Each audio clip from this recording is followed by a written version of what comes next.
comment? Public comment?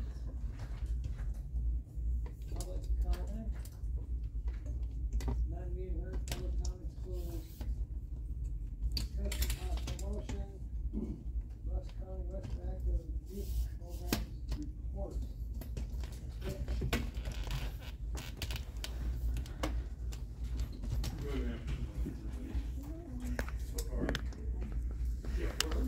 Wait, it's early. You've obviously had a chance to read the report, and you don't need to be going over it. But I did want to share with you guys a little bit. I'm going to pass these on. I do want them back because they're kind of pricey, but keep me on to just a little bit about some of the programs that restorative youth programs about, and this is the Prime for Life. It's the underage alcohol program. Each one of the participants gets one of those workbooks going forward. And overall, it's an 8-hour program. I break that up into 2 4-hour blocks over 2 consecutive days. I don't run the full 8 hours for the simple reason I don't want to have the opportunity to have to feed them or provide them any type of a lunch going forward. For one thing, and the next thing is, my experience is the mind can only absorb what the butt can endure, so I have to get them to move on a little bit beyond that. But what the program involves, it's a very structured, evidence-based program, and it's indicative of PowerPoint and videos interchanged in there, and a lot of real good information. And for the most part, it's specific to drugs and alcohol. And it focuses not so much on that you shouldn't do this, you shouldn't ever do it, but on what you're putting at risk by engaging in the high-risk behaviors going forward. I think it's a real good program, and it's real informative. The feedback I've gotten has been extremely well received going forward. And they have to work through this workbook going forward, and I've gotten some pretty good results on that, and some pretty good comments on that. The workbook is theirs to keep. Some do and some don't going forward.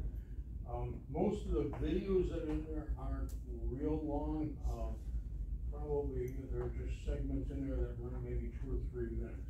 Towards the end of the program, I can select a whole bunch of videos and go through them all, or do them 1 or 2 videos at a time, and I kind of judge that by the response of the group going forward. Some of the videos involve older people, and some you can kind of laugh at, and some not so much. But I like to focus. There's one in there that I use consistently, and that involves a girl that was in college and partied a lot over the summertime. She was from Fond du Lac, Wisconsin, so her cane, who actually left the party and ended up running down one of her friends. Didn't kill him, but severely injured him. And it's the testimony as to her is what the results were overall of that particular thing, and how she had to drop out of college, that she was under house arrest. Her father went on and said he had to remove all guns and alcohol from the house, and it was the overall impact and what she lost going forward. And I thought that was a real impactful video going forward. I just wanted to share a little bit about that program with you and the effect it has on them. I think overall the response I've gotten from the kids has been real positive as far as that program goes. It's not an easy program for them to complete. It's kind of an involved program. It's tough for me to do for 2 4-hour blocks because, like I said, their mind can only absorb so much, and I can only remember so much of the program going forward at a time. So it's a tough program to teach. Brianna did it extensively, and it's really involved, and it's really some self-reflection going forward. We haven't had a lot of underage alcohol this year, but the age group that I mostly deal with is primarily from seniors in high school on up through 20. The benefit from the program of the young people is, the underage alcohol charge doesn't go away like some of the other, youthful charges that we have. That still stays on the record as a first offense underage alcohol, but the fine is significantly reduced, and I think the fine is cut in half, if I'm not mistaken. And the benefit is they get to keep their driver's license. If they don't go in the program as an underage alcohol, they lose the driver's license for a period of 6 months. So in that particular age group, when they're just ending their high school career, just moving on, you know, getting their first jobs, going to college or whatever the case, that driver's license is a pretty good, significant impact going forward. So my goal is, with this group is, not to so much share the numbers of the reports every single month, but to bring, various programs that we do offer the young people going forward, and just letting you guys know, because when I just talk about the numbers, that really doesn't mean anything. It doesn't put any life to what the program involves at all, so.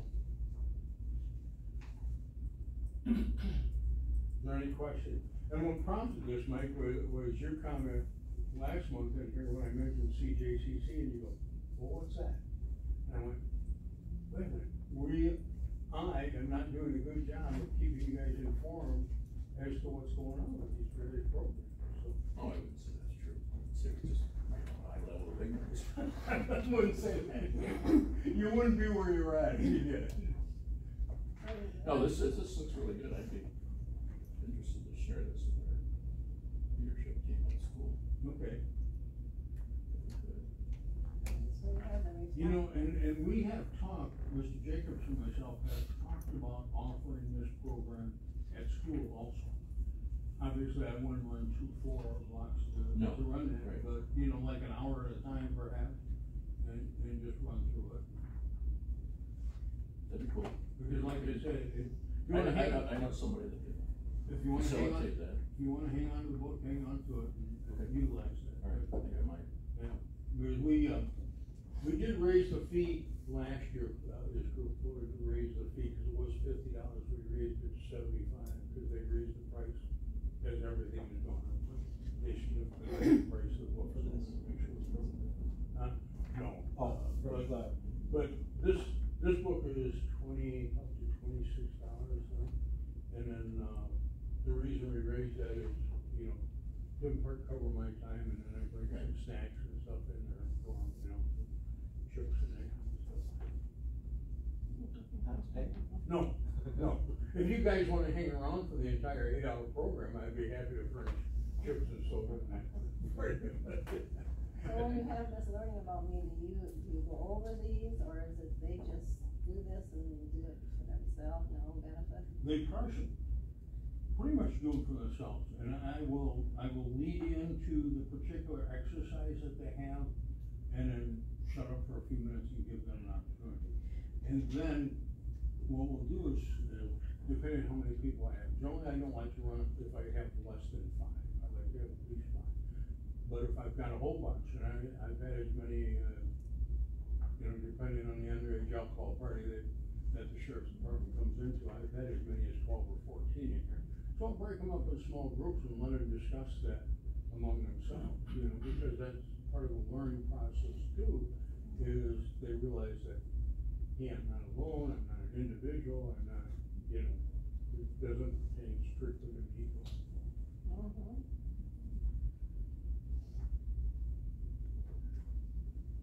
Any more questions, Rich? Mike can keep his on too. Yeah, I'm gonna share. Do you, I was gonna ask for out-of-county travel, Judge Stewart wanted me to go to Dunn County and visit with the CJCC director over there, but I am absolutely not going to have time this year, so I will re-approach that again in October or maybe in October, so no out-of-county travel.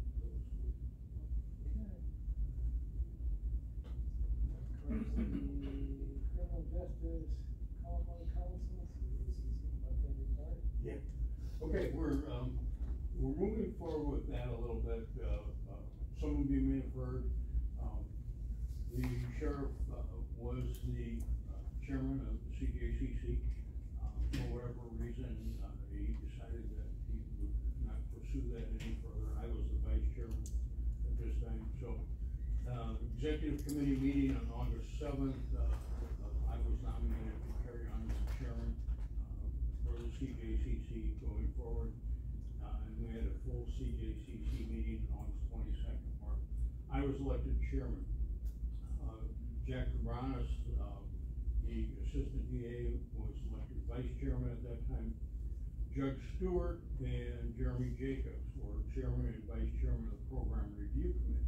And the thing behind the program review committee is they look at various programs. And for those of you that know, the CJCC was formed as a requirement of the CAD grant for drug court. But CJCC has the potential of being significantly more in coordinating the entire criminal justice system within the county and making that work within the county to form a common goal for the criminal justice system and to keep the other aspects so not everyone operating in their own individual silo, and to keep everybody informed and moving forward in the entire criminal justice system. One of the things that we're looking at, the program review committee is reviewing the CAD grant. The idea of that committee is, and it costs the county nothing to have that at this point, because most are county or state employees that participate in that, is to review the CAD grant for one thing and to come back to this group and make a recommendation if the CAD grant for. And that wasn't done last year, as you're well aware of. It was kind of just thrown out here to you guys and say, here it is, without a proper review. So there's a meeting scheduled for September 18th. Mr. Jacobs, Judge Stewart, several other people within it. Let me pass this on to 1 and 2. This is the copy of the bylaws, and it gives you a list of who all is on the CJCC, and then you can keep those with you. Oh, okay. I'm not gonna take those back. Just to give you guys, an idea of, rather than having to go through it for the CJCC to come and make recommendations appropriate to that. And, much to our neglect, we haven't kept the board and or the public, knowledgeable on what CJCC is and what it's all about and why we have it. So that's pretty much where we're at on that. My goal as chairman for however long I'm in there is to develop a strategic plan going forward for the CJCC, because up until this point, to the best of my knowledge, there hasn't been any plan. We meet every month, various people will talk about what they have going on as far as the criminal justice system is concerned.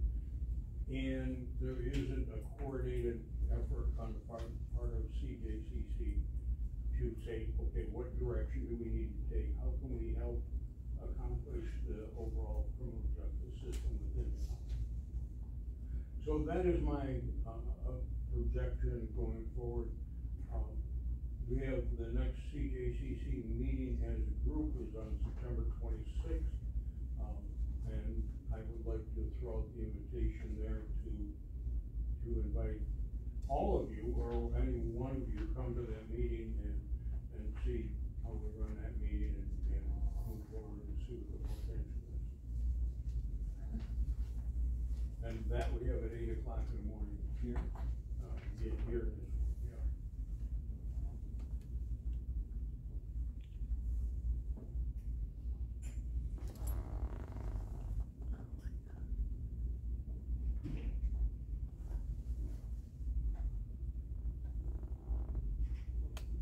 John, I don't know if anybody told you not to be part of the executive committee. I think I've heard that once or twice now. Yeah, it's one of those things that you go, okay. I've been in that same position too. Yeah.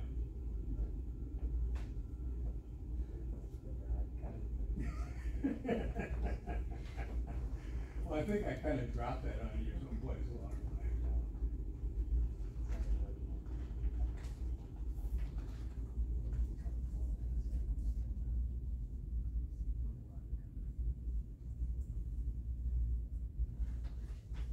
Now, Mike, those things that you see the lines through in there, they were standing committees that we have since eliminated because, long story short, the standing committees are marginally useless. Instead, we assign work groups as needed if something needs to be researched or dug into. Right. Well, the program review committee has to remain, obviously, and, they take it upon themselves to, begin to develop a strategic plan. Marcy's law is the law that, determines, notification of victims on every stage of the criminal justice proceeding going forward. And there are very specific steps, and the result of, or what prompted that, and originally was that, Marcy was, included amongst the former perpetrator that we wasn't notified of this particular individual that had been done. I don't remember all of the details on that. So she's. Right, our victim coordinator now is the one that oversees Marcy's law, and she's sure that all of our victims of crimes in West County are appropriately notified.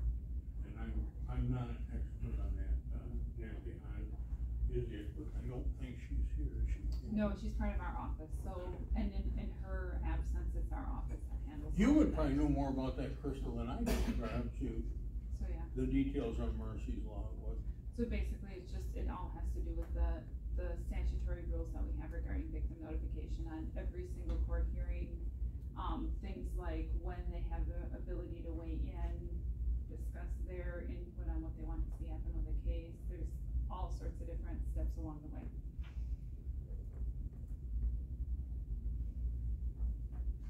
Okay, thanks. Thank you. Yeah. Anybody else have any questions? Anybody else? Now, next month, we should be coming back with because the grant application is due October 12th. Okay, yeah. Okay. So that's gonna be reviewed on the 18th, and I've got a letter in there to sign as chairman of CPSCC on the recommendation of that committee, and then I should be bringing a letter, to this team, in recommendation for you to sign it. Are we gonna have to break down again? Yeah. Yeah, the grant, probably. Are you gonna have that finalized next month, any chance? The grant? Yeah. Absolutely not, Okay. no, because we can't apply for it until October twelfth, Yeah. the deadline is October No, 12th. The letter will be just authorizing the application for the grant, not the grant in and of itself.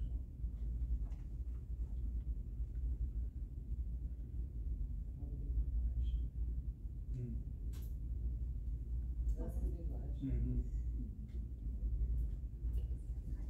Yeah, I think you had a meeting with the judge for that. Hopefully, as soon as we have the meeting on the 18th, I should send you all something. Sounds good. All right, Sounds good. anything else? Thank you, everybody. Thank you. Report. It's gonna take me a few times to get your name. My knee doesn't like me.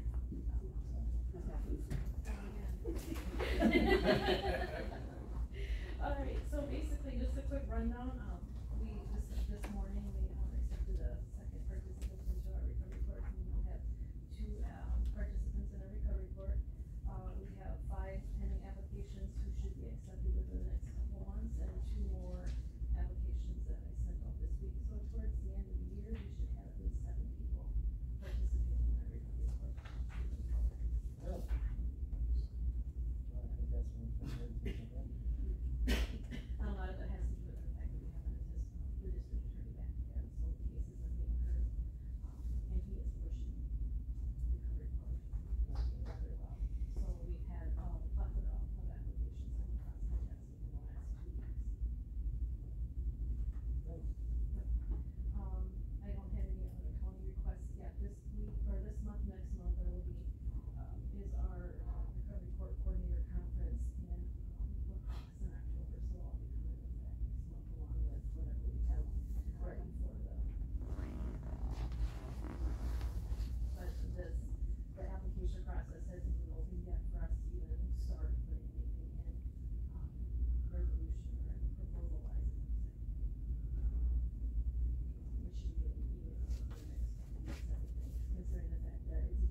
this is just an application to get it, right? We did the application, so then we'll be notified here soon about applying for the actual grant, so.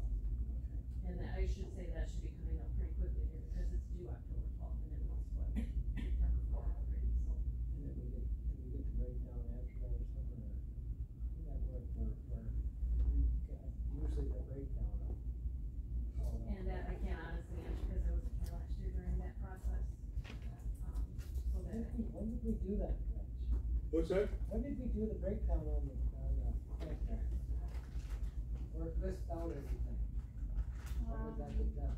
Oh, that's part of the application. Yeah. That Angie will do. Right, Yeah. Let's see that after. Yeah, that's what she's gonna bring to you next month. if Yeah, it's there- available.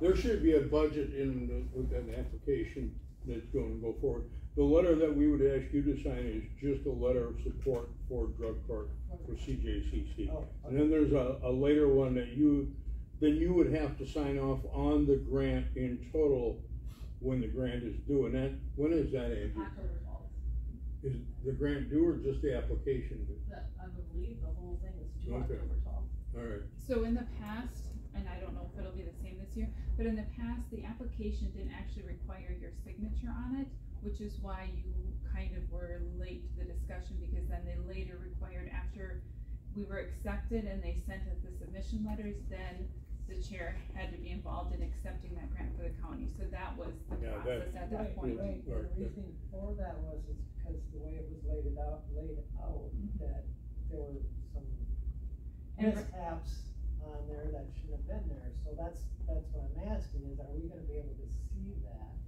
So right now, it hasn't even opened for us to even start inputting things or even see exactly what they're asking, so that's what, with Angie, saying was it due October 12th, we know Yeah. sometime between now and then she'll have all that information compiled, but it may very well not be before our next meeting of this committee.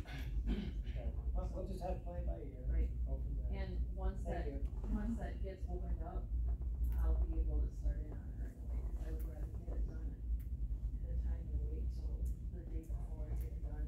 Well, Because if there's any problems, you know, That was the reason, there was mishaps on Right, there, and right. that's why it got pulled on. and that's this year when we did the pre-app, I did the pre-app way before it was actually due, so that we had plenty of time, for anything that needed to be added, changed, or resubmitted or submitted again. I think part of our goal this year, and one of the things on the, review that was done a couple of years ago, was to keep the board, more closely informed on Yeah. what's going on, to the extent that we maintain the privacy of the participants, but keep the board much more informed as to the progress, of the overall drug Correct, court process. correct. Yeah. Correct. Alright, Alright, that's my question. That's all I got this one. Easy peasy. Yeah, thank you. Alright, thank you. District attorney. So there really have not been any things substantial in our office, the governor still has not appointed a deputy or DA, Brianna is still planning to run for write-in, hopefully in November, and, we still have special prosecutor Tom Cody, he is on site now again, for some jury trials that are coming up, so, but that is all still covered out of state, so, we do have full staff at this moment, but his is not contracted where he's had a certain end date for. His fees are going to be. His fees are covered by the state, as a special prosecutor, so until either the governor appoints a DA, or until we have a DA elected and they can hire an ADA, he so far is allowed to continue with us till the end of the year.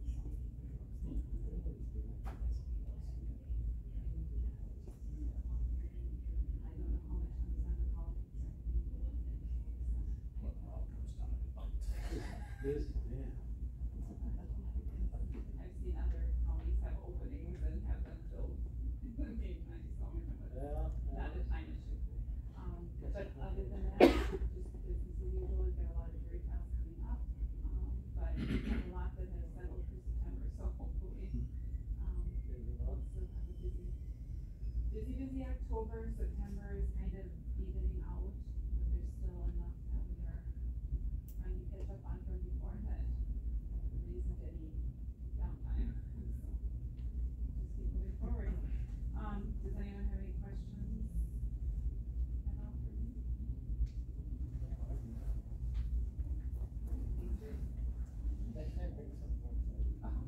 love to.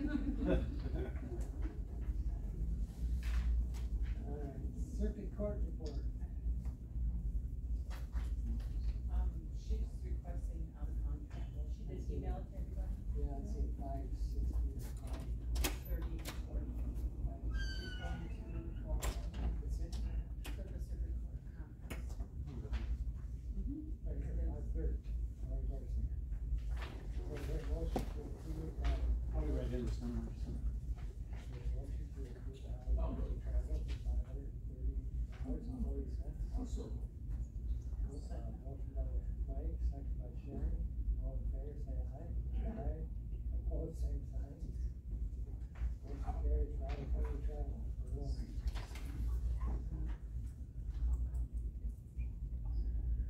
Extension office business. Extension office. Okay. Oh, Grabbing the chair. I'm just going to the other side and make your neck go both ways. I got the chair extra rolls. It's like a light dress, right? It is.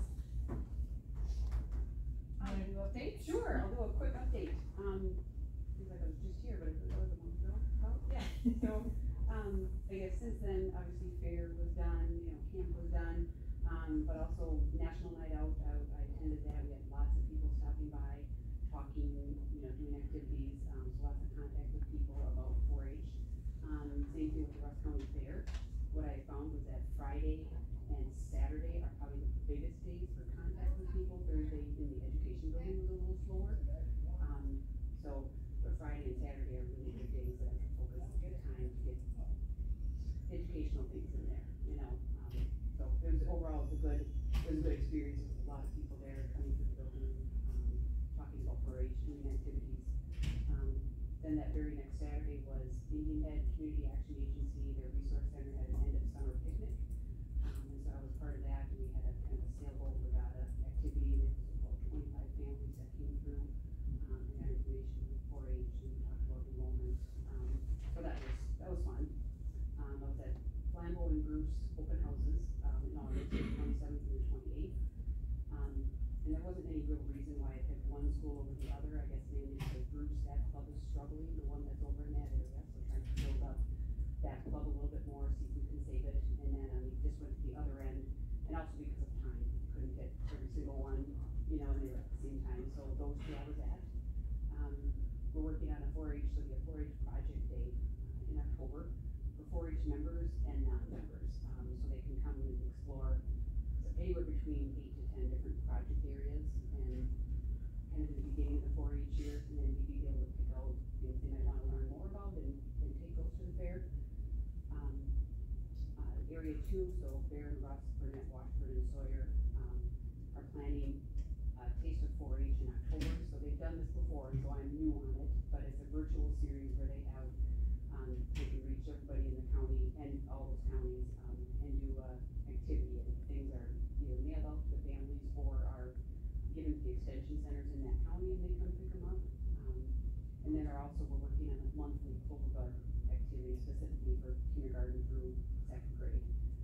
And that'll be a couple things mailed out, it'll be a couple in person, just so that all Clover Buds have some monthly involvement besides their 4-H club.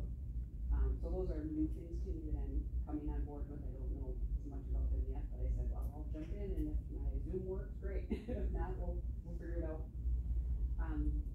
This Sunday, I'm heading to 3 different 4-H meetings. They just all happen to fall on the same day, so I'll just work Sunday and take another day off. Omni Patty Dune, Lakeside, and Deertail all meet on Sundays, and I can kind of stagger them and meet those clubs. And then another club, so it'll be 4 that I can meet this month, or meetings that I can attend, but there's another one during the week. And I have livestock and fair board that I did attend already in August. And there's meetings of those coming up, livestock, small animal, and horse, in the month of September.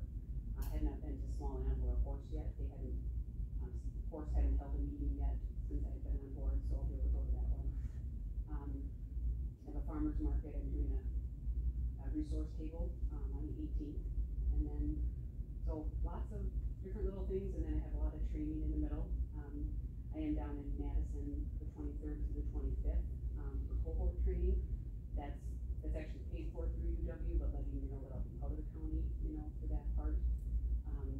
And then when I come back, I think it's the 26th, there would be out-of-county travel to Medford for a professional development on evaluating and reporting, which is a piece I'll have to do as I get to know that system. I'll have to start reporting on all the 4-H activities, in a portal online, so that, for like the state, the grants and the money that 4-H gets, they know what I'm doing. So that would be a very good piece to go to, because I need to learn how to report and do all those things. That's it, like I said, that's in Medford. The other travel, it's not planned, but I do need to go meet up with my colleagues in Area 2, because we do programming together. I have yet to meet them face to face. I've seen them on Zoom, but I have no clue, meeting them in person. So, and that's part of my orientation training is, meeting up with them, even if it's in a group, and we meet in Rice Lake, and we do some programming and talking together, so that I can't give you a date. I don't know when that's gonna happen. It has to coordinate with all of our schedules.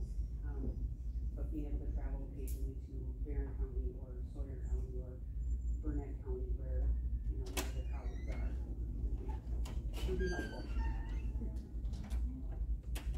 That's kind of my update. Any questions or concerns? Sounds like you're busy. I am, and then I get questions that end up being like 10 more questions after that. And I just say, well, I will look into that and I will find out that answer if somebody has to do it. So. I don't have any questions, I'm just impressed with it and you just threw it. Well, good, because. That's a lot, a lot more than we've ever heard in the past. Well, I'm trying, I wanna. And you're here, that's huge. Yeah. Well, I'm in my office most days, unless, like I said, I'll be at meetings on Sunday, so you might not see me in the office on Monday. Once I've worked on Sunday, I'll be here Monday, but just know that if I'm not in the office, I either worked the day before, or I'm out at a training, or Friday I'm out at the library, so, I'm in the office. Cheryl can attest to that, she's probably sick of me, but I'm there every day unless I'm out doing something, so. Sounds like you're heading in the right direction. Trying. Are any of your meetings, club meetings, out of county? No, not my club meetings. Okay, so we'll decide there. Oh, wait a minute, Holcomb Town Hall. Yeah, so better get that. Okay, I did not, I just assumed they're my club. So you're right, Holcomb is on Sunday, and that is Lakeside, and they do meet at the Holcomb Town Hall. So yep, that would be out of county travel. Thanks for reminding me. Do they need to approve We this? need to approve the audit. Oh, yes, because that What we about pay. that? Okay, so the one in In Medford. Medford, are them, The one in Medford is a one-day professional development, put on by Jennifer Swenson, so like the state 4-H, on reporting, and that's in Medford on, September 26th. That's just a one-day there and back. So Lori, is that one the county does or the That- state does? That one is a county that one's. one. Okay, so yeah. The one to go down to Madison is a state one. Okay, yeah. So the Medford one, there may be a group carpool Right. from area 2 that go, we always look at saving the county money as much as possible when it comes to carpooling and stuff, but it was a good question that Carrie had of, I don't think you have to approve out-of-county travel if you're not paying for it, correct? Right, but those two should be. Yeah, thrown and then in. if something, like she had mentioned, an opportunity to connect with other 4-H educators, and maybe if it's over in Rice Lake that they get together, and that comes up, next week everyone's available, but we've not gotten it approved, what's the process of getting that approved? Or is she out of luck to even? No, usually she calls John, gets it approved outside of committee, and then when committee happens, we. So usually if something comes up like Charmaine's saying out of county or whatever, just. Okay. And if you don't know my phone number, Charmaine knows it. Don't need them. The other two for Yeah, no, speak. the other two for us clubs are. Yeah, the other two are actually in Glambo, so Town of Dewey. Oh. So technically, all we need is the Holcomb and Medford. So, for a motion to approve the Holcomb and Medford. It comes out of the extension budget. No, but typically you do it that way. Oh. I get that part, I don't know what you want me to do. Well, I don't know what to put down for any meeting. But, yeah, just, I'll fill out a form, it's not a problem. She's gonna violate. I get that. So, I mean, the September one we could approve next meeting, right? It is September. Never mind. I had that same thought too, I'm like, oh, you don't worry about these. Oh my September God. meeting. We got a county travel for September, for sure. Beautiful. Yes. There's a motion to approve the out-of-county travel in September For Medford. Medford and Holcomb. Holcomb. Welcome to our 4-H meeting. Holcomb for a 4-H meeting. Welcome to our 4-H meeting. Right. And Medford is for a training. So I guess you're gonna have to separate it. I think probably should have. It won't matter, cause it all comes on the same mileage All sheet. same change drive. Are you saying we don't have to separate them then? No. Okay. Still look for next meeting. Separate it for paperwork, so. How much is it we approved training for Medford? First by Tom, second by Lois, all in favor say aye. Aye. Opposed, same sign, all the counties travel. For in September.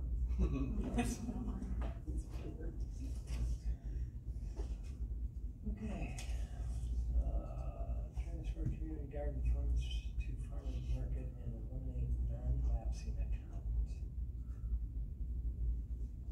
Yeah, so Charmaine's taking this one, I think. Yep, I'm not yep, sure. I'm just trying to open up everything so I don't waste time. Alright, so inside the food-wise budget, which is the third tab of the budgets, there's a non-lapsing fund attached to that budget. Typically that budget only gives $500 for copies, things like that for the food-wise staff. But the non-lapsing portion is solely designated for community garden.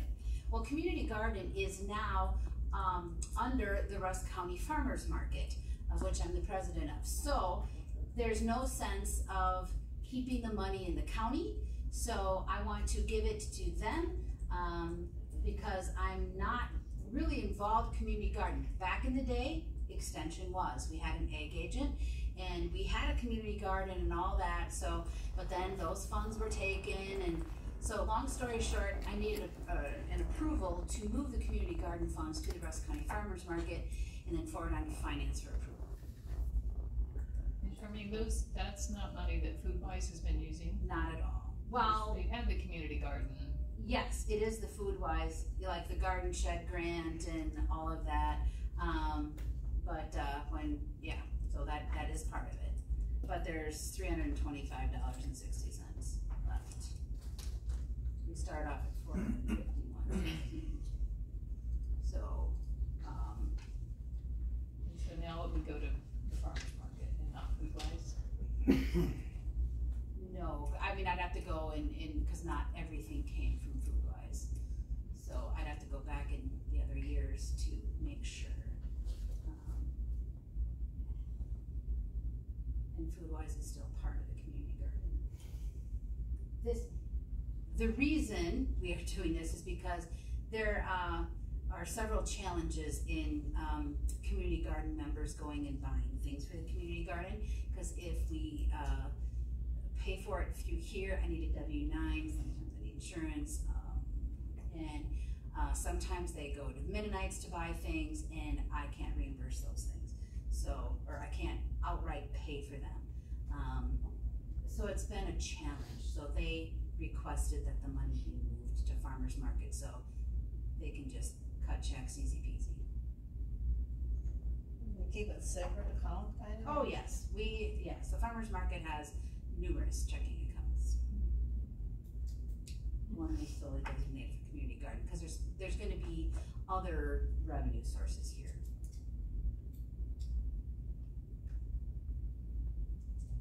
Where did this money come from in the first place? People had food plots, I mean, not many, there was maybe $10 worth of that. There was a grant for a garden shed. I only have this year up in front of me, so I'd have to do some more digging. So there's no problem in moving it, it's the same use as, so. Well, or if Lori wants this money to go to Foodwise, then it just, same issue. You know, if somebody wants something for community garden, I cannot just randomly cut checks unless we go through financial procedures for Rusk County. So it's much easier having the money with the Rusk County Farmers Market, which will still cover everything. This is gonna be drained. In like within 2 weeks, all the money will be gone for the community garden. They have to buy stuff for the hoop house is up.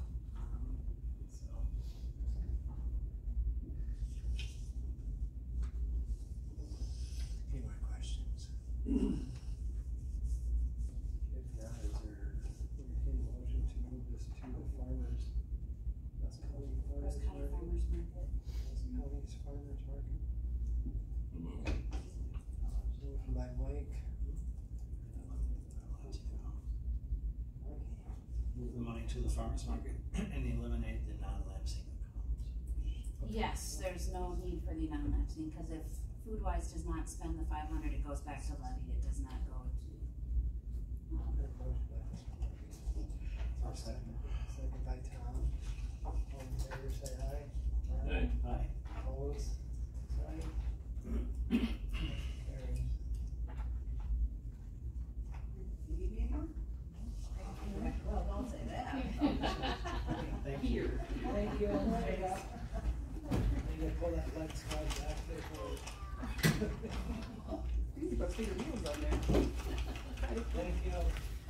Trails in the camp business. I had one. This time of the year was very productive in the trustee trial scan.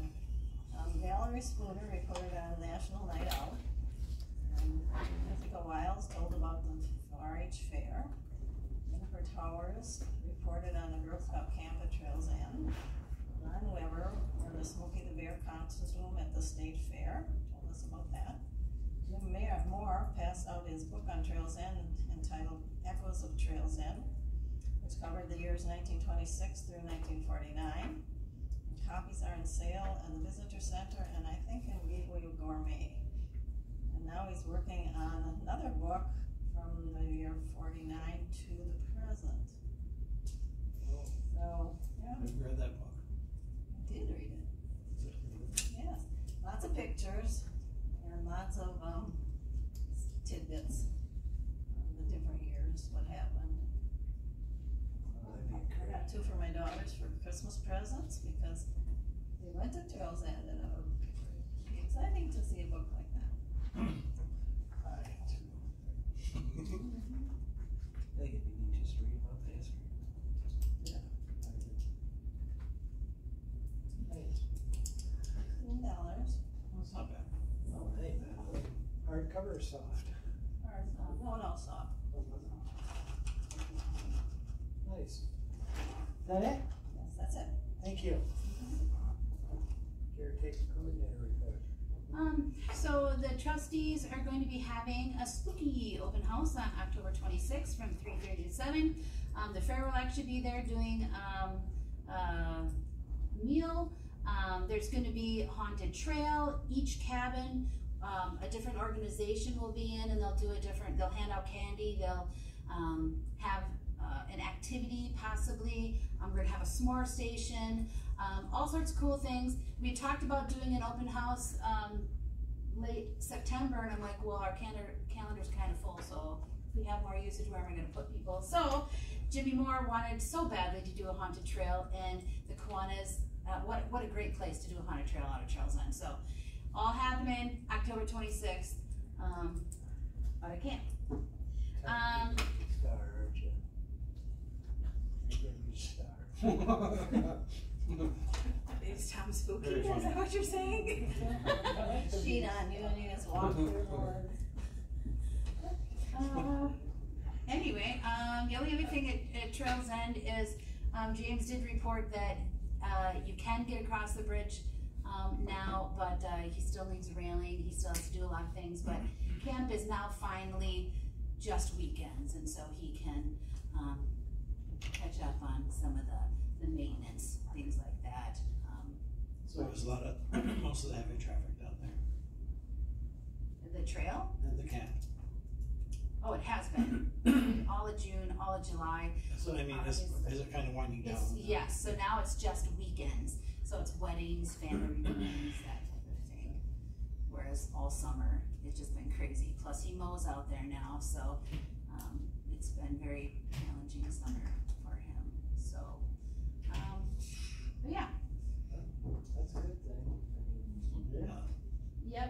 Yep, cause we have lots of projects we wanted done earlier, you know, security cameras, things like that, and, we have to finish that trail, but hard to do the trail when you can't cross the bridge.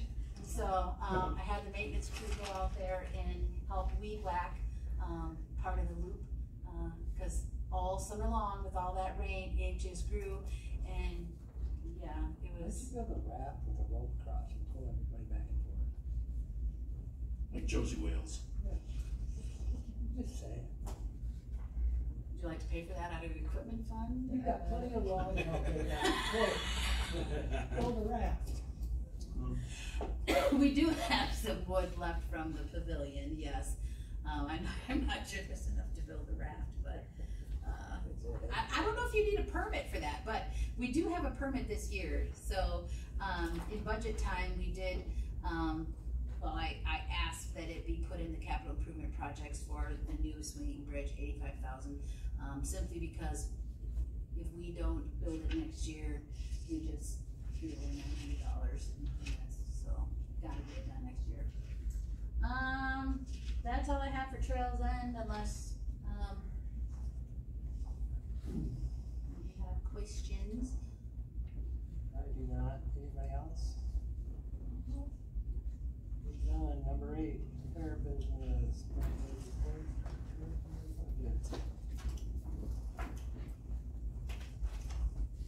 Jess is coming up for that. Let me see it. How's everyone?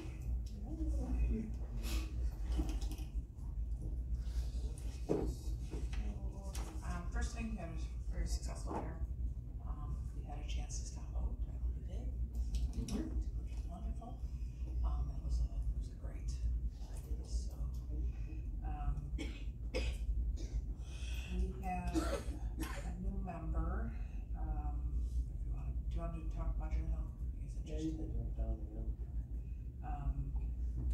Jeff Potter is interested in joining our board, and so part of the process is for you guys to approve that.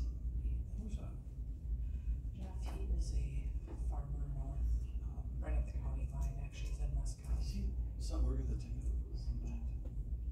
Is that, Probably not. no, okay. I'm thinking of Second Congress and that. involved. He donated all of our sawdust this year, to all of our barns, and he's a lot more active, now he's got 5 grandchildren that he has there, are with him, so.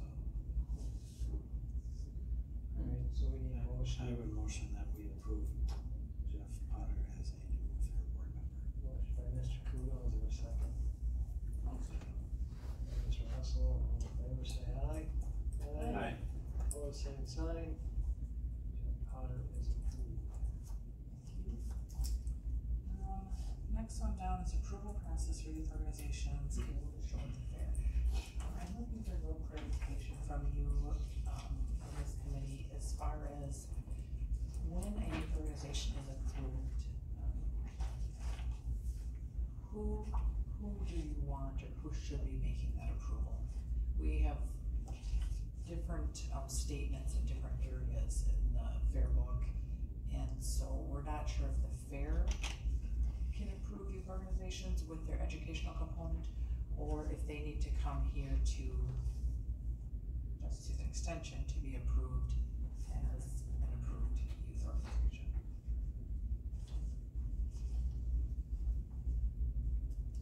Do you know how it's been handled in the past? I believe they've come here, is that correct, Shar, that a presentation has Well, been in the past, new, groups have come here, but it talks about it two different ways in the fair book, so, that's why she's wanting clarification. Do you care if they come here? Do you care if the fair board just decides whether or not, it's an approved group? 90% of them you probably know more than we do when you bring them to us, these organizations. It'd be good for us to know. Well, it'd be good for you to know, but the fair board is the one that gets the premiums, does all the work with it, is the one that worries whether or not we jeopardize our premiums by, allowing some people, to show under certain things, that typically hasn't been done in the past. So one group comes here, they say, yeah, we have an educational component for one thing, but then what if that group then shows other things? Then what? So it needs to be delved into more and clarified and fixed, and it's easier when fair exhibitors have one person to go to, or one group to go to. They come to the fair board. Fair board, is in charge of the fair. So when we have to say, oh, we have to go to our oversight committee, You guys kind of put the ground rules down. So I guess that eliminates one step bringing it to us. Are you comfortable with that responsibility? Yes. There are rules they have to follow right now. As Charmaine stated, there's some questions, and so first off, we're redoing the whole fair book to make sure that throughout the winter, Brittany's gonna be working on this and putting a lot of time into the book there's just some inconsistencies in there, so we have to get that straightened out. So, we just need to make sure that our approved groups are doing what they say, and right now we don't have someone really doing that. So apparently we've got a little lax in some areas, and so we need to make sure that all groups are, treated the same and having to follow the rules, and right now it's just not really wasn't really being dealt with. And so do you want them to have to come to you and explain what they're doing if we have questions? Are you okay with us them coming and presenting to us? You think we need to check with the extension first, office? Extension doesn't have, the office doesn't have anything to do with. Okay. So it's just fair, not 4-H, not Right. talking our fair. And that's the big thing. So I think what you were maybe alluding to, Lois, was that extension 4-H, it is not a 4-H fair. It is numerous youth groups, and so it gets muddied when things are different than 4-H.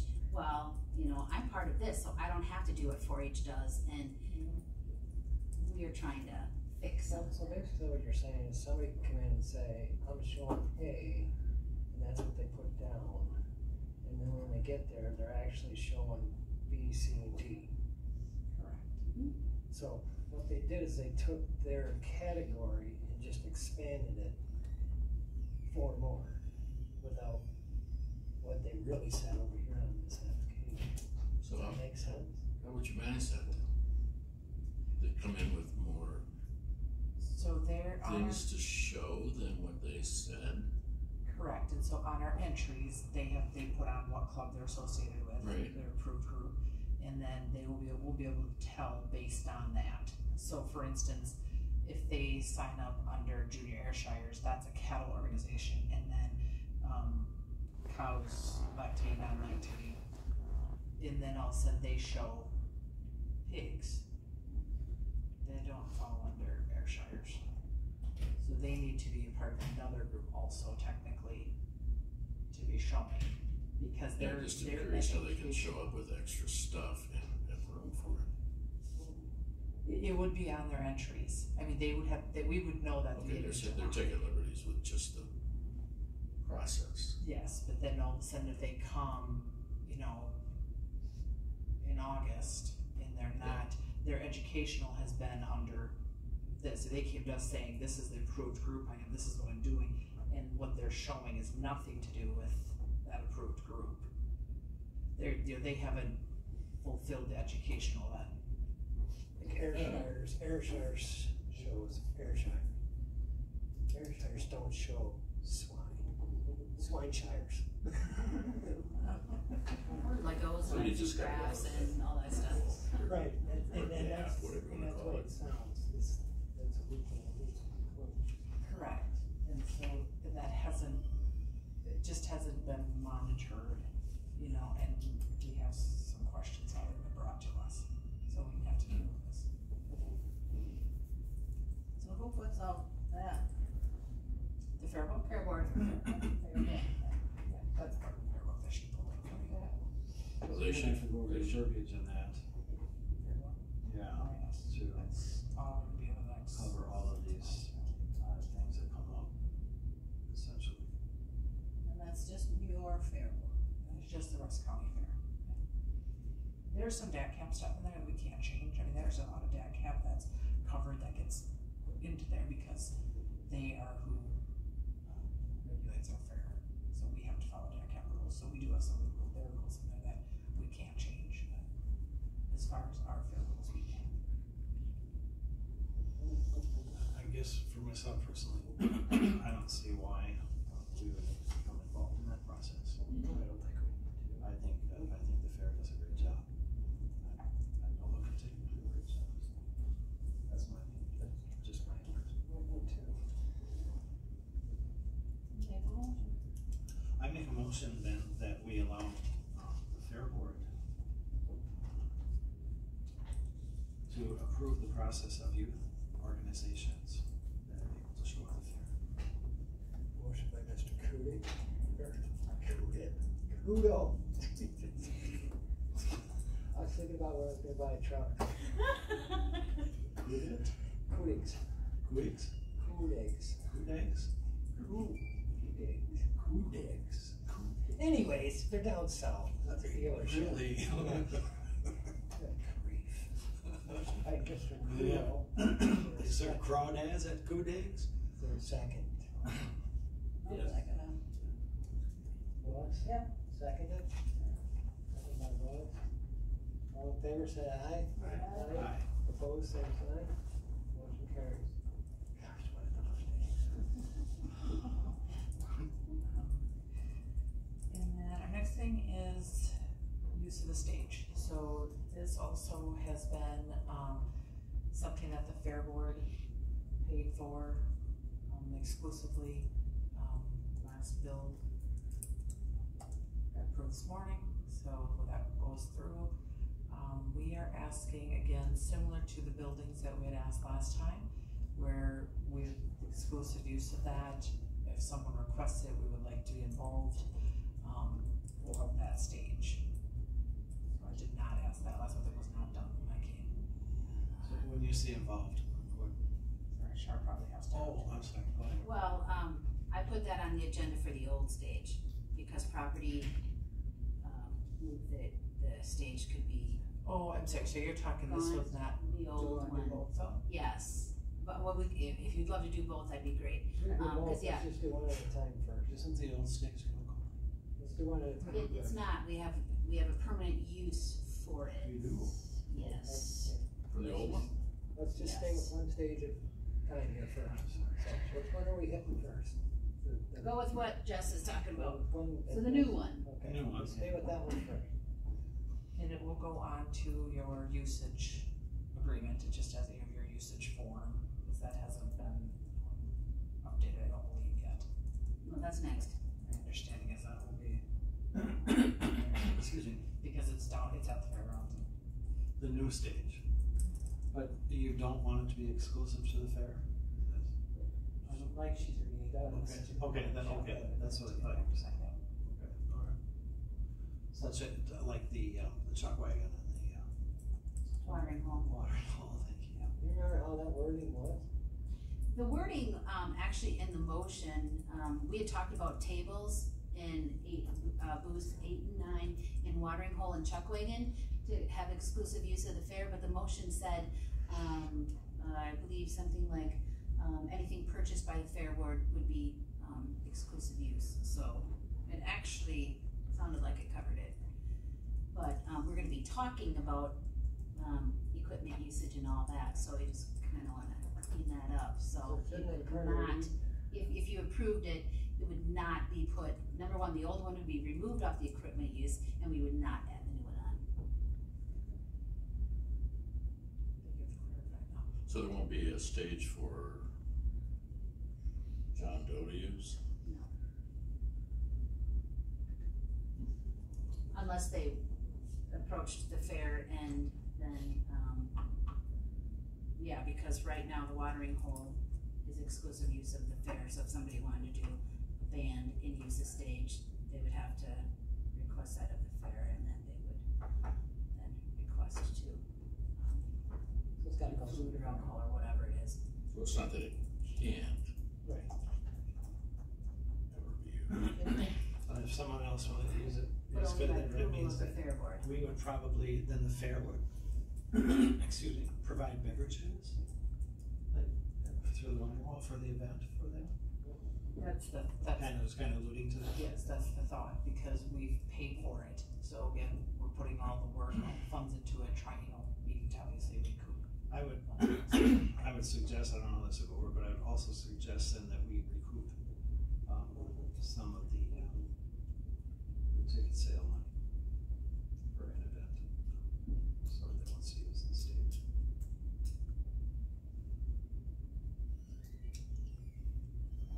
Well, I just think that if the county paid for it, anybody ought to be able to use it. The county didn't pay for The it. county didn't pay for it. Then they did. Fair. They're paying for it all through donations from. I thought that's where you started out. Okay, so what it really comes down to is they just don't wanna let everybody under the sun use it. They'd like to monitor or regulate the fact that who's gonna use it, so we don't tear it apart and have to stick thousands of dollars back into it after they destroy it, or what organization they destroy. Which makes sense, because I mean, if I donated $1,000 towards it, and an organization comes in and tears it all apart, I'm gonna be a little ticked off, because I just helped build that stage, and this is what happened to it by just letting everybody under the sun use it. I don't know how they could control it. If somebody ruins it, they're gonna ruin it for us. That's why Penalty as much as them, Well, but unless that's somebody's why there to we watch it. That's why we deregulate. I don't know.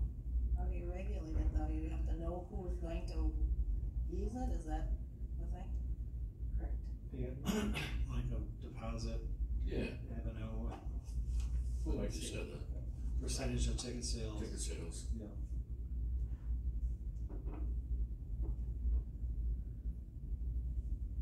So how do you want?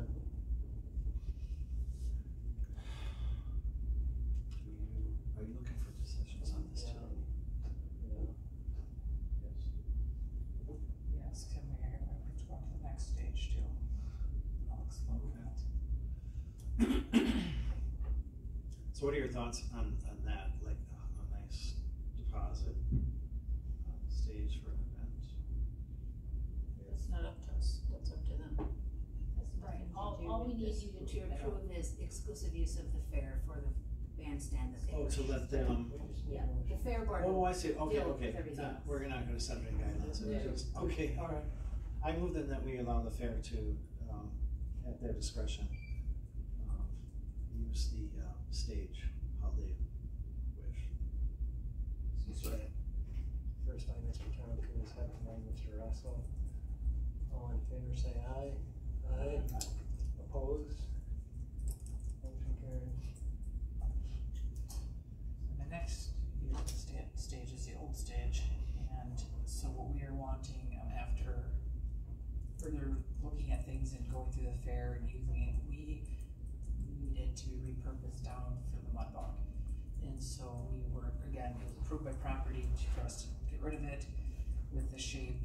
We feel we can shore it up and make it usable as our platform, stage, riser, whatever you wanna call it, for the, we need to be higher, so they can see, people helping need to be able to see the guy running in, see the timers, all this stuff. And so, right now, we're too low, and then we have to bring in trailers, where our plan is to make this a permanent situation out there, and then that will work. They're gonna do a little bit more work on it, and I think this can be a good thing for us, so. It will no longer be mobile, it's gonna be there. It's gonna be there, we have to do a little bit of modification on the sides of it, block it up, do all the stuff they do to make it look decent. And it's just, so it's just gonna be on the west side, top of the hill, overlooking the pit below. What about liability for that? Stages, if you guys are in control of them, are we still liable for them? As a county?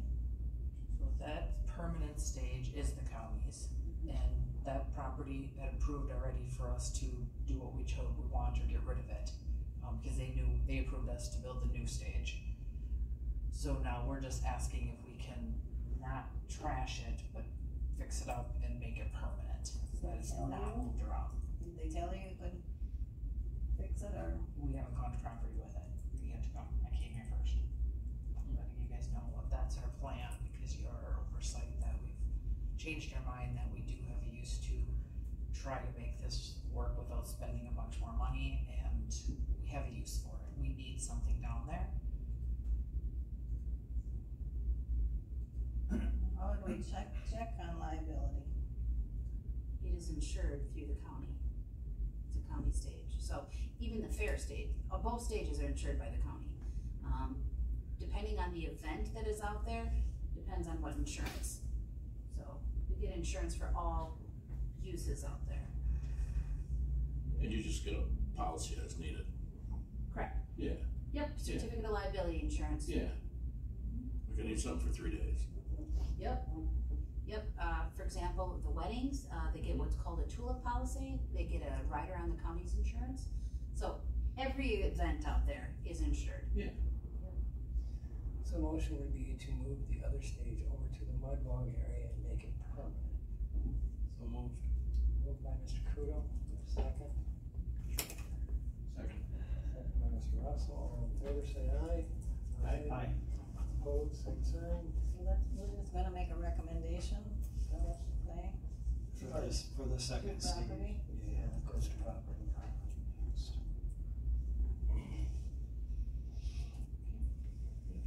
Thanks for clarifying that. I almost got that part. We have some contracts. Fair contracts. Yep. So, we had a wonderful announcer at the rodeo, and then, I slid Jess a piece of paper. I'm like, are we paying him, or is Barnes paying him?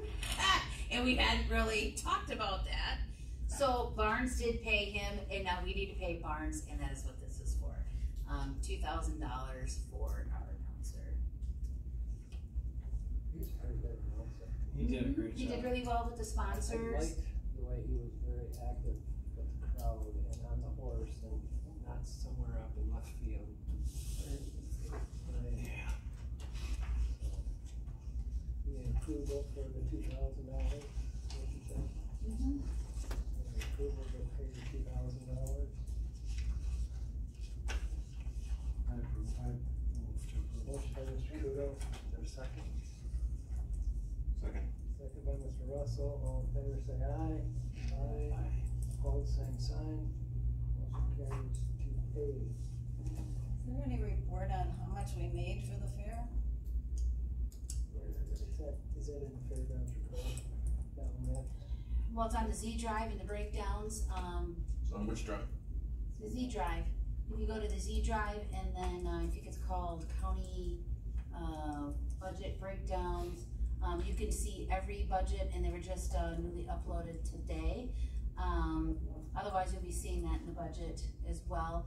I do not have, 100% of everything in there. We are, right now, if you look at that budget breakdown, it looks like we're, ahead 40,000, but we have a whole nother quarter yet. We have a demo derby to do. There's a lot more left this year. You have payroll, a lot of the bills haven't been hit yet, but it is a zero levy budget, so the county doesn't pay anything into it, so. Yeah. Do you segregate the fair by itself? You could see that on individual deposits, yeah, for each evening, but it's one, there's like grandstand revenue, so in there, you have truck tractor pull revenue, you have the rodeo revenue, you have, you know, so I have to break it down if you want it individual, but you can tell there's a separate revenue line for truck pullers, for mud bogs, there's separate revenue and expense for demo derby. Some things are broke down, but typically if it's a grandstand event, all of that is in one revenue. But there's ticket sales, which is maybe what you're asking about. No, I'm just curious as an aggregate, what? Yeah, what so, number would be so if you there's, added it all up? it's a 2-page budget, there's. No, I get that, I'm just, are you in the black or in the red? We're in black. Okay. Yep, but what I meant by what I said is, Yeah, we have no, I get that. we have a whole nother quarter to go, and we have a very large event, a demo derby that is a total gamble that we've not done. No, I just meant the fair. But yeah, fair was very successful, Okay. yes.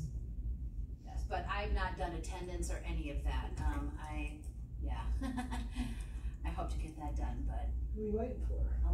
I'm a tad busy. You think? Bitch. If only I had one job. What do you mean? I'm the interim facilities manager. You've got 12, and that's. I would that's say even- about 7, 8, somewhere in there. Okay. We got another opening, you wanna take that one? No, thank you. I have a question, I collected, picked up the tickets, and there was a question, what did the bands look like for the, what was it? VIP?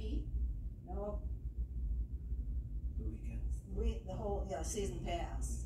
They were the patriotic ones, the red, white, and blue patriotic. Had stars on them, Okay. like the flag or whatever. So people, I didn't know that, and neither did the guy that was with me.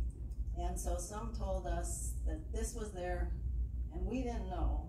This was our band, and we got it over on the other side. And so the only ones that are selling tickets are the ones right at the grandstand, right? In the middle of the grandstand or on the VIP side, they were selling tickets. Okay, that's what she said, and I thought, well, I didn't know for sure they were selling over there. Mm-hmm. So, yeah, that's just good to know, because she just kind of, so I don't know, I don't know if she thought the season pass covered the grandstand. It doesn't. I mean, if she thought that, because she was arguing with us about, this is for the grandstand. Just like if they're naughty in school, send them to the fair office if they have questions. Yeah. That's probably true, we should probably include that. Yeah, if it was Saturday night, did you work Saturday night, Lois? Yeah. Yeah. It was so absolutely chaotic. I had to leave the office for a couple hours to do parking, and normally I talk to every volunteer. I give them a whole instructions of what to do. It was like, here, and I have to go, because we were hurting huge on Saturday because it was so busy. So Jamie ran the fair office as best she could, and several of us were out doing parking. That's a good thing. So it was a great problem, but all things to fix for next year. Okay. Well, and when you do a different job when you come, you never collect, because you need them in different places, and that's fine. But Yes. you can't go on what you learned the year before. Right, and all of the wristbands will be different next year, so yeah.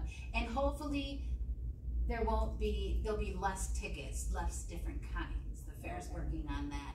not having a different VIP versus grandstand versus all sorts. We have 8 different tickets now. Whittling it down will be very nice. I kind of thought that it would be good to have one person at the bottom of the steps collecting and one at the top. Because we had a group that came through and we said, do you have tickets? And they just kept walking. Well, we could not catch them. Once they went past us, it was just a group of teenager girls. And, so we kind of thought one of us should be at the head and then give a signal, check these people, because they walked right past us. Yeah, like they went here. All right, any more fair contract? For fair, no. We're done with fair. Number 9, fair business. Yes. Fairgrounds report. Only thing I really had to say about Fairgrounds report is that we had our campground inspection yesterday. No violations. We were missing a few anti-flow valves. I don't know why people love to rip those things off, but they were all on there during the fair. But yeah, and I'm thinking when they unhooked from the wash rack, it's still on their hose. Yeah, it happens. The majority were there, but no dings. And that leads into, we have been talking about revamping our camping map out there. So for non-fair. So this would be for like the dog show, other users. So Johnny made this beautiful new map here that I showed our inspector and she was totally fine with. She's already approved the application. So we had some camping here on the north end, some non-electric camping, but of course everybody wants electric. And so we had these fully juiced, I'll say, electric panels in certain areas that were getting underutilized. For example, these two have, 20-50 amps in each. So it's like, why not use that? Because campers want to run their air and all that, which requires 50 amp. So anyway, we just moved some here.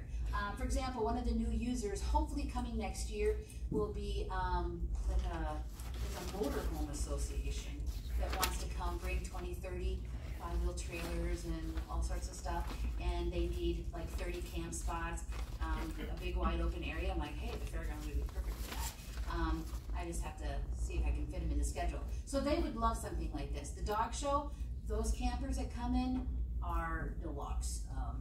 They're very large, and so anyway, we just want to put more campers where the electric is. And so here during the fair, I know this is for non-fair, but there's another panel here with lots of outlets, so why not have some there as well, depending on where your events are.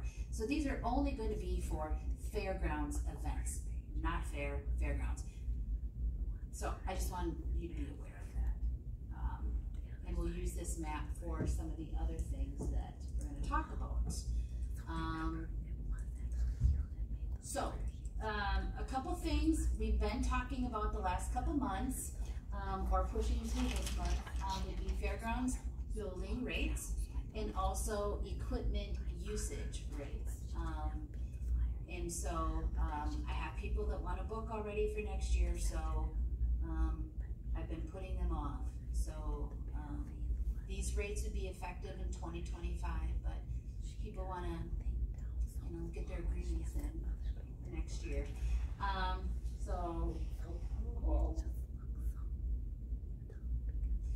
So I guess the question I'm going to ask right away is your intent to still allow user groups for kids events to get in free?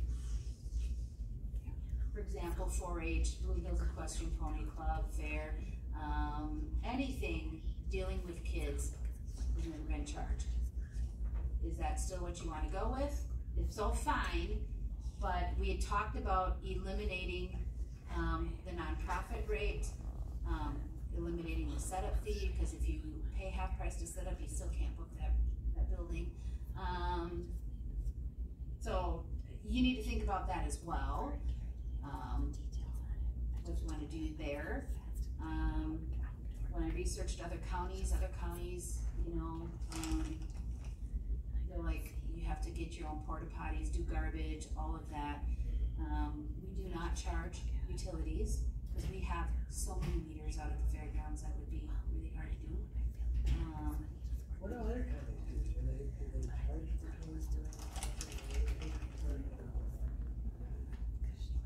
Do they charge what? Do they charge? Oh, I guess I never specifically asked if they charge for kids. It's just, I've been in extension since 2007, and that's the way it's been. Every few years, I'm like, hey, you still want to go that route? And that's fine if you do, but then we have some groups that are kind of venturing, yeah, we have kids, but we also let the adults show. Well, then we should be collecting the fee. If they are associated with the county fair, 4-H, things of that nature, that's one thing. Right. But, for example, Blue Hills Equestrian Pony Club, that is a youth organization, but at one of their shows, they allowed adults to show. So technically, you know, should have probably charged for that one, but, you know, and they are not affiliated with the county, they are just a fairgrounds user. So, circus, dairy breakfast, the UKC dog show, those are pretty much the only ones I ever charged, because you have that, you know, if it's for the kids, we don't charge.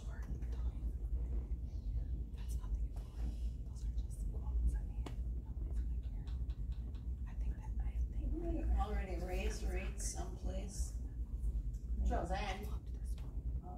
Pardon? Trails End we did. Right, no, but nothing at the fair, like charging the people that are coming with campers and stuff. It's $30 a night, no matter if it's electric or non-electric. But yeah, we have not changed these fees in a couple years. And the problem is it's one thing to charge a fee for a building, but when you are not charging utilities, the vast amount of garbage that we pay for, the porta potties that they are getting free, we pay $550 a month in porta potties. So we're not making any money by renting our buildings currently. Oh. So we're losing money renting our buildings. We have to rent, we have to have porta potties for them? We don't, and the way the campground map is, the only reason we currently have porta potties out there is to meet the requirements of our campground. So by not having these non-electric back here, we don't need as many porta potties. We're only going to have one. It'll be right here, because you have to be within 400 feet of a septic or potty. So that's going to save us some money. So like when the fair has their events, whether it's truck, tractor pull, demo derby, or fair, they rent porta potties and they pay for them. So if there's going to be a large wedding, you know, we have a couple in October.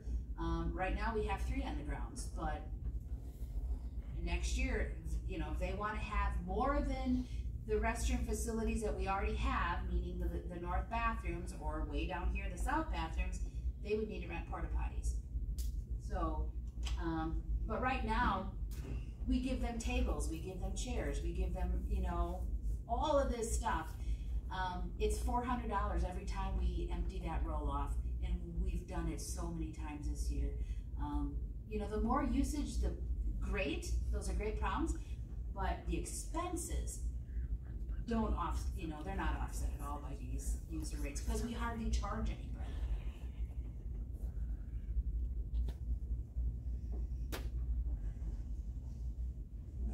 What if we would say, take your own garbage, not collecting it, would we just?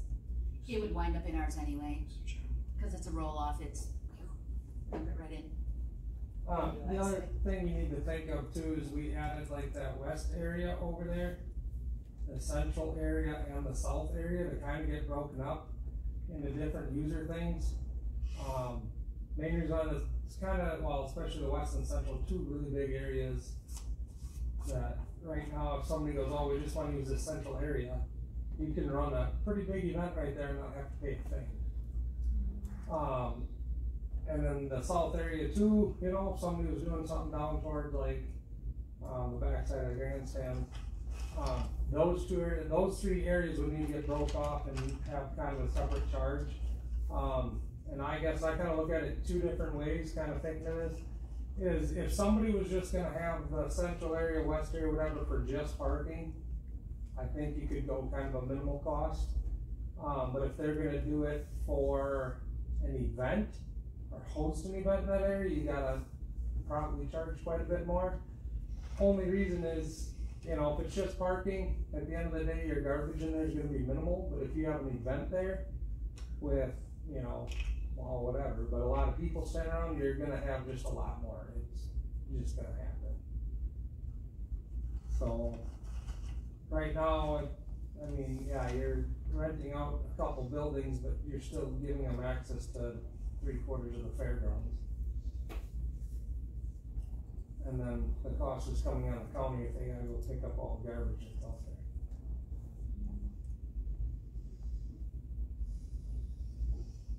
Do we have a deposit before on these things? Yep. If they're recurring groups, we haven't charged a deposit, but new groups, yes.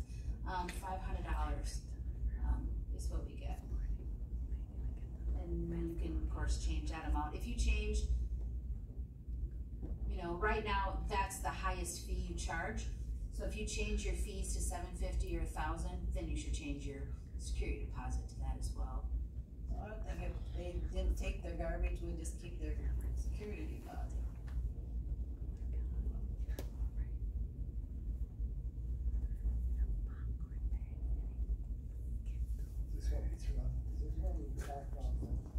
Yeah, that's why all my chicken scratches on it. And you know, we have a dumping station too, so it's a very cheap place to go hang out. So we had talked about eliminating the setup fees, eliminating the nonprofit income producing group, so you have one fee. So looking at a cleaner version, but I haven't changed any of these rates. What I did was, we used to charge for the central area, but not the west or the south. And it said grandstand / central area / something else. And so they thought you got all of that for one fee, you don't. I should have had commas. So anyway, I broke that down.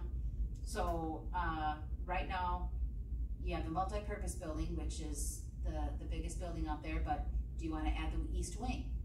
You know,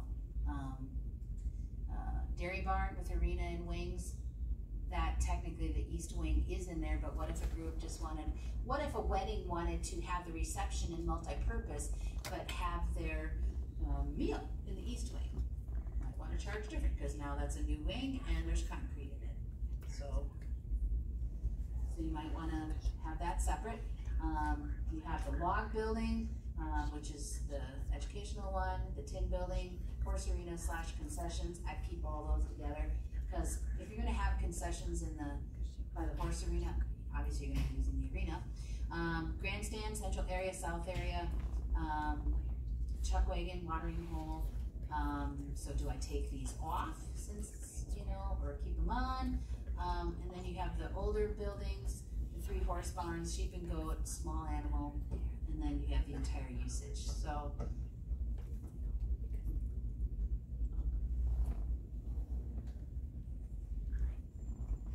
these are the rates we're currently at. I'm sorry, I should make those bigger. There we go. Thank you.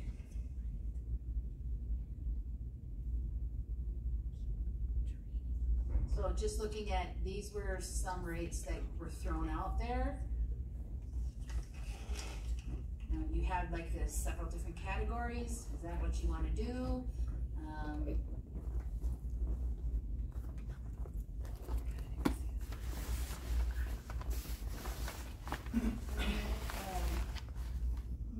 Do they make money when they use the fairgrounds?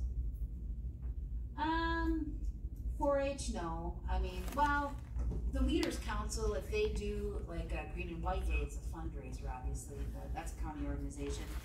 Blue Hills Equestrian Pony Club, they do charge, but I don't know, I don't see their books. I mean, I don't know if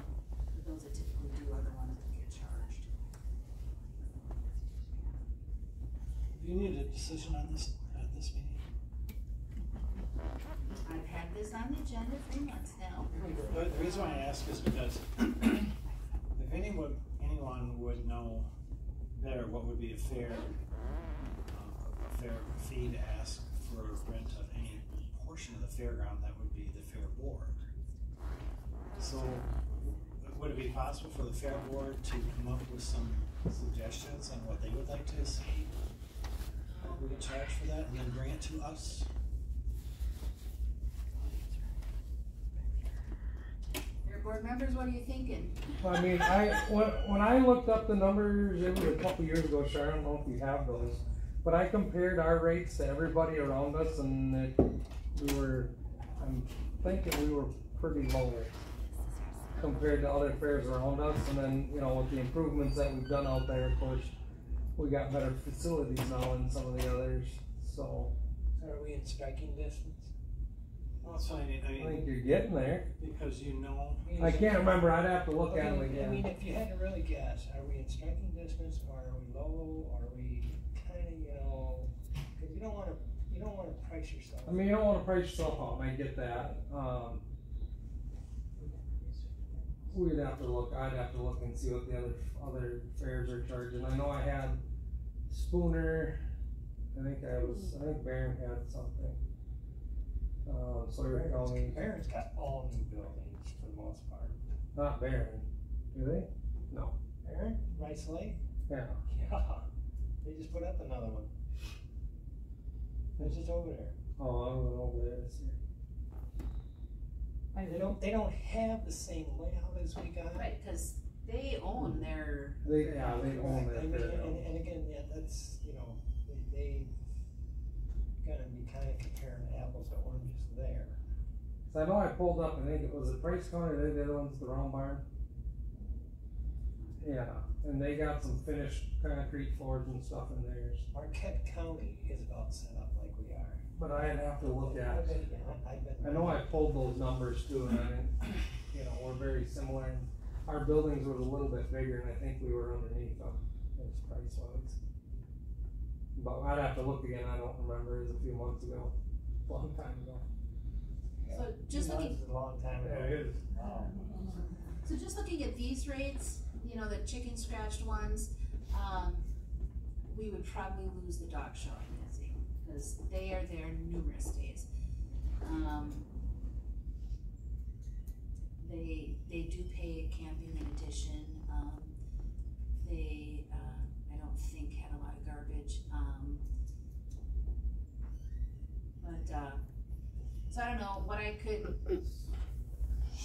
possibly do is those that I charge typically, or just all of the users. I could take all the users so far this year, say this is the rate currently, this is the rate it would be if you utilize these. But I got some ranges here, so I need to at least. Sure. Yes. So the Price County's Fairgrounds, their Northwoods building, and I'm not sure if it's not their most elaborate. That's a 40 foot by 80 foot, 9 foot high. That's $400 a day. Their open class building is 40 by 100 by 10 foot high, $400 a day. And I believe these are, I have to look, see if they have pictures, but they're dirt floors. Their historic round barn, they have, which is 28 feet inside. They have 3 wings, 30 by 70. Our east wing is 30 by 60. Our west wing is 30 by 65. The beef barn is, that's almost 200. 100 feet. The dairy barn is 200 feet. I think, yeah. And that their historic barn, the round barn, all the wings is $750 a day.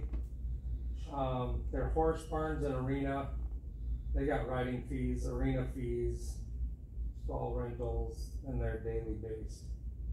So. What county was that? That's Price County.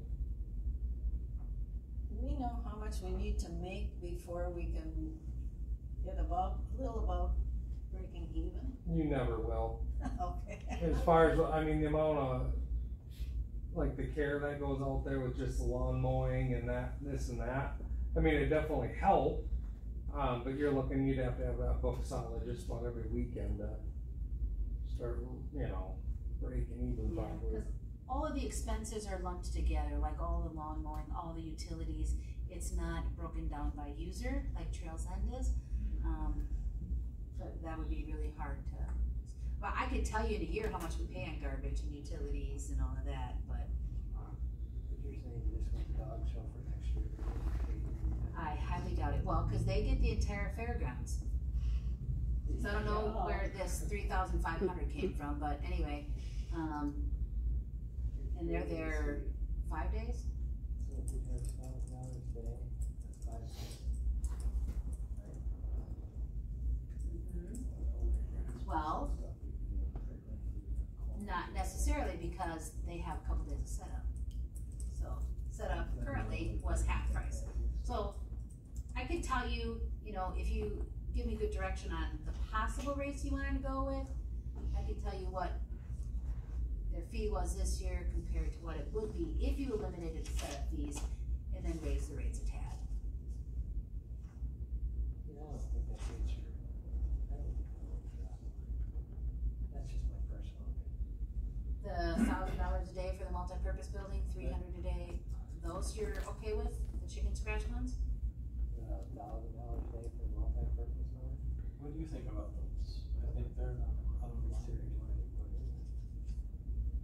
I mean, I guess if you wanna go $750, then go $750.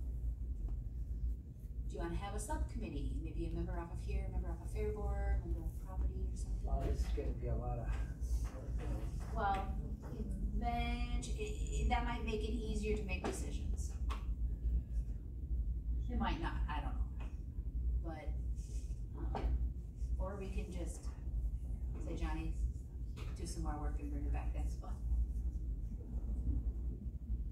okay, if we do that, we're only doing this one more month. Yeah, cause I don't have people beating down my door, but, I know we already have a wedding booked, but we did that months and months ago, so.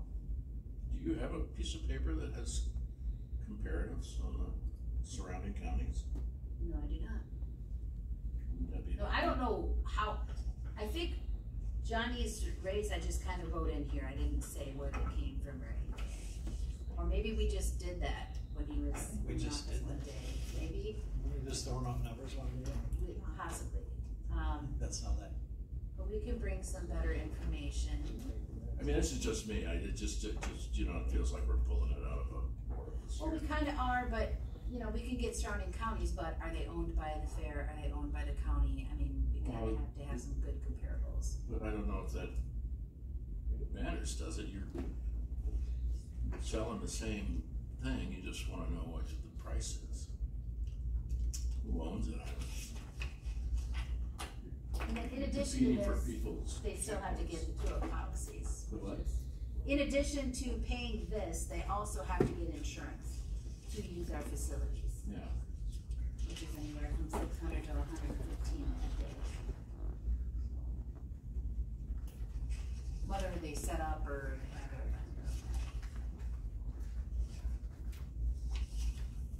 So are you okay at least eliminating setup fees and eliminating the nonprofit? Is everybody okay with that?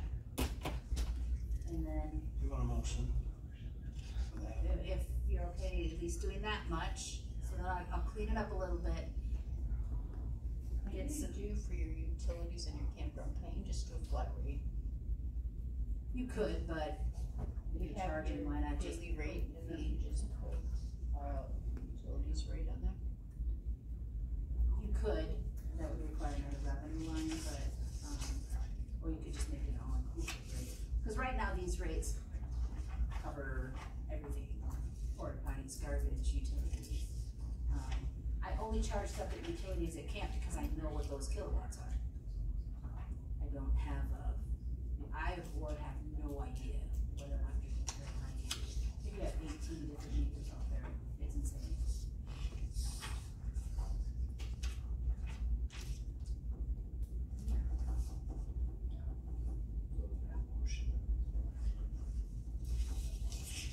How many nonprofits do we have?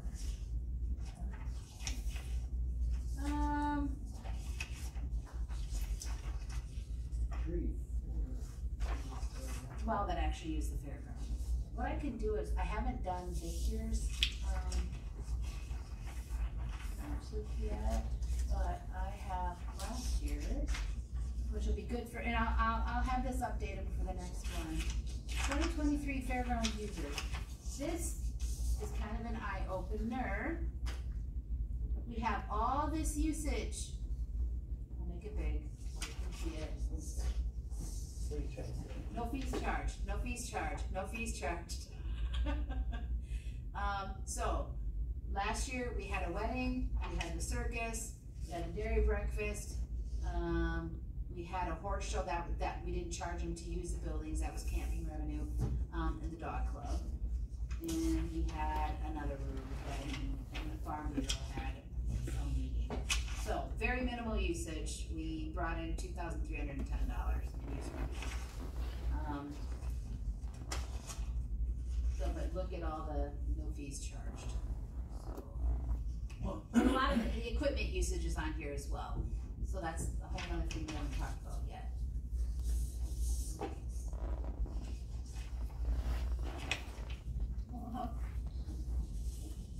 Is this traveling with this? Okay. Wondering, do we charge the fair people for anything? We have a couple things on there. No, in the past, the fair has not been, anything, so like livestock weigh-ins, deer tail, there's a lot of 4-H, events here that have never been charged. T-ball, Little League, we've never charged them. Palorum testing is a small animal thing. But yeah, a lot of this is equipment usage, so picnic tables, chairs, those type of things. We haven't charged for that in the past.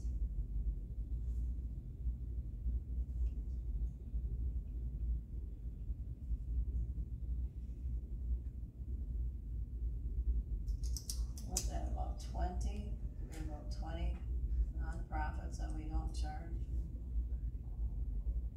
Well, and some of them use the fairgrounds numerous times, so individually, I could take equipment usage off of here. That'll clean up a lot, and then it'll be clear to see what groups actually use buildings. If you'd rather have that maybe help you.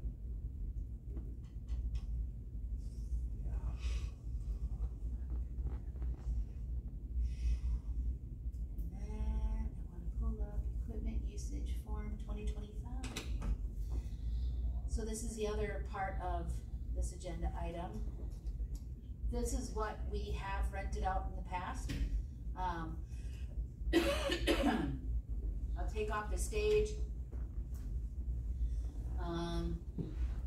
Some of these things are on here but never get used. So like rabbit cages, I would just take that off. Concrete blocks, those haven't been lent out in years. So I can eliminate some things. Well, when the other fair had a fair, they used our concrete blocks. Some other tractor puller, mud bog used our blocks, but they are very labor intensive to move and bring back. So not a lot of people borrow those anymore. Same with fencing and posts. That hasn't been rent out in a long time. So I can eliminate some of the things just thrown out there. We're charging for tables and picnic tables and chairs. Those are like the majority of things. If you use a trailer, throw more on for a trailer. Because sometimes Sons of Amvets, they use, the guys will load up a whole trailer full of picnic tables and garbage cans, and they just pick it up and then bring it back. So some groups do use our trailers, some load it up on their own. You can rewrite that and pull stuff off. I can pull some things off, throw some rates on there, and when we're doing research for buildings, maybe other groups utilize equipment, or we could just get out of the equipment usage business totally. Okay, this is fairground. Is this fair equipment, or is this Rusk County? Counties. Okay, so we can't deny the people the county equipment, like the tables and chairs and all that, right? Is that what you're saying? We have that to account? You don't have to, you can, you don't have to. Right, we don't have to. So, for example, this last weekend, we had 2 different groups use some tables. We have many people who have large parties or whatever at their place, and they just put our picnic tables. Does they come back? Sometimes they don't, or what? Well, usually they come back, yeah. But picnic tables get destroyed at fairgrounds events as well, so. But this, there's no security deposit for any of this. Okay, plain and simple. It walks off. I have no idea what tables are taking. They'll write it on here 5, but Take 10. I have no idea. Maybe maintenance. I mean, I have a thing for here, you know, pre-use condition, post-use, but I never get these back. So I just hope the stuff comes back. But if you're gonna charge a rate, are you gonna charge everybody? So Gary Swoverlin, Terry DeSalle, there's all these people who utilize our things. I like the remark you actually now that we think of just getting out of Is it the county's responsibility to furnish? the county. The county, yes, but public No, it's not. tables and chairs. It's not the county's responsibility. Now that you Right. put that. And honestly, the chairs, I don't think we purchased any of those chairs. I think we got them from OLS and some other, maybe a tax deed property, who knows? The stuff that we have isn't the best. But our picnic tables, but then we're saying no to those groups that do need them, Sons of AMVETS. Right, and that's the problem, you're closing the door on certain things. So I will make you a separate list of buildings, what we charged for the users, and I'll make you a separate list of equipment, who we've all used our equipment. Whittle this list down, and we'll make some final decisions next month. So if it's non-profit, you charge them. Yeah. Charge them a deposit, and if it comes back in, it's coming back in, but if there's private sector or for a profit, like, didn't, like,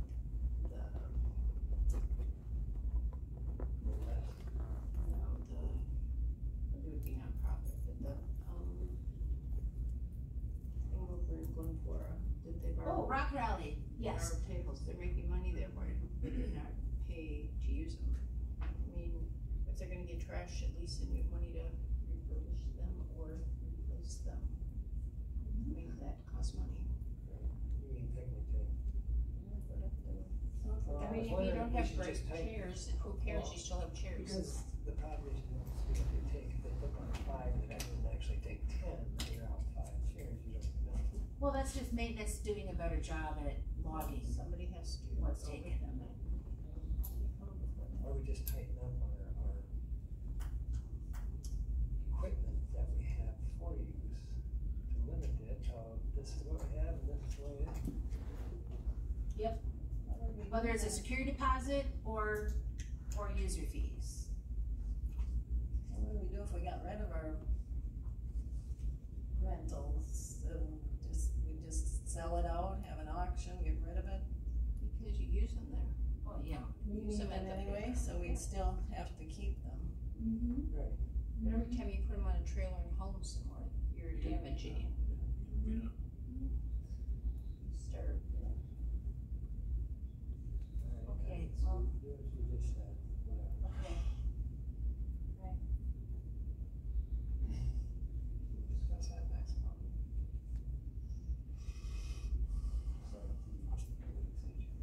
So, that's the last time it's coming. You take and put it too high, nobody will go out there anymore.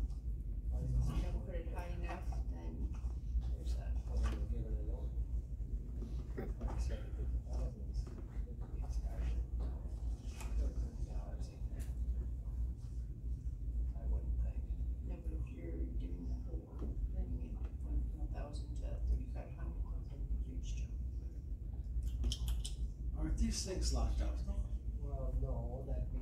Picnic tables aren't. They're not. In the winter time they are, but right now they're just all sitting stacked. Well, So it would be 3,500. Yeah.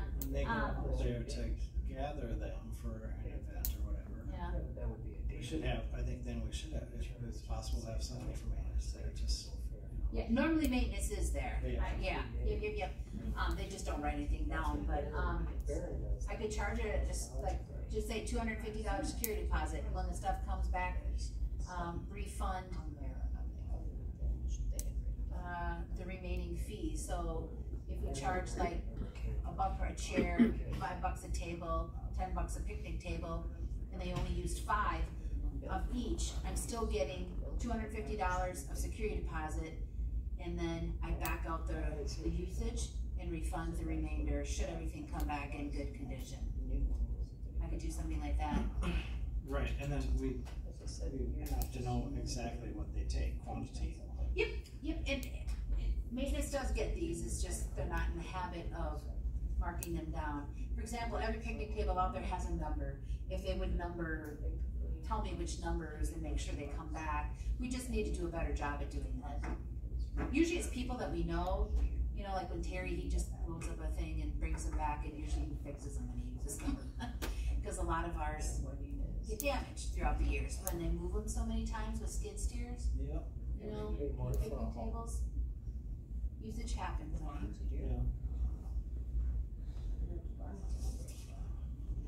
Alright, well, give you some more info next month. We'll make a decision next month. Correct, Mr. Chairman? The multi-purpose.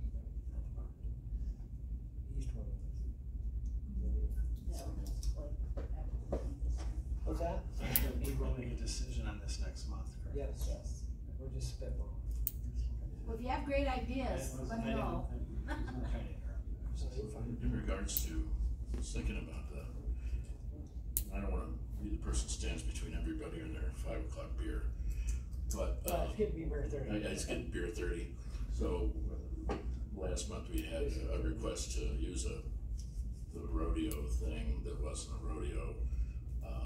And we weren't gonna charge for that, is that right, that usage request? For the bull riding thingy? We're gonna charge. We would have charged for that. Charge for that, oh, okay. Oh, yeah, it's only, because that's like an adult thing. The only thing that we don't charge is kids events. Okay, no, never mind. I didn't say there's but not a nice way to generate income off of that. What would we have charged for that? Well, I know Baron gets $5 grand. That's what we should have charged too, if we remember that. Oh, okay, never mind. Yeah, but then you'd have generated a whole hell of a lot of income in our community too. Well, that was my point. I mean, I know I don't wanna revisit that. Anyway, never mind. Not on the agenda. No, never mind. But that's the whole point of being able to rent parts of that out. Yeah. Generate income in the Okay. community too, so you don't want to take it somewhere where it isn't gonna, people won't want to use it. Yeah, no, I get it. Bill report payment and invoices. Motion approved. By Mike. It's the same. Your second. I'll second. Second by Mr. Crudo. All in favor, say aye. Aye. Let's quit it. Today. Sign. Bills are paid. Next meeting date would be Wednesday, September 4th. October. Yes.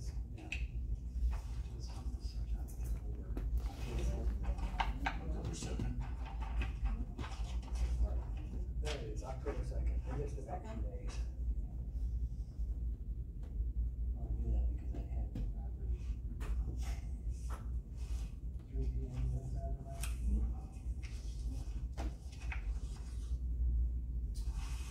I'm asking to be excused, I won't be in town. What? I won't be in town here. Do you need out of county trap?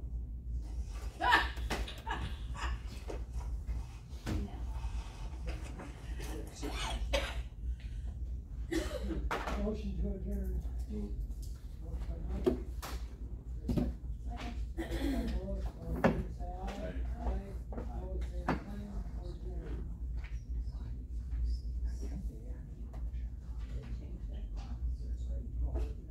Adjourned. That's right. Oh, thank you. Sure. Let's change it. Let's see, my phone says 4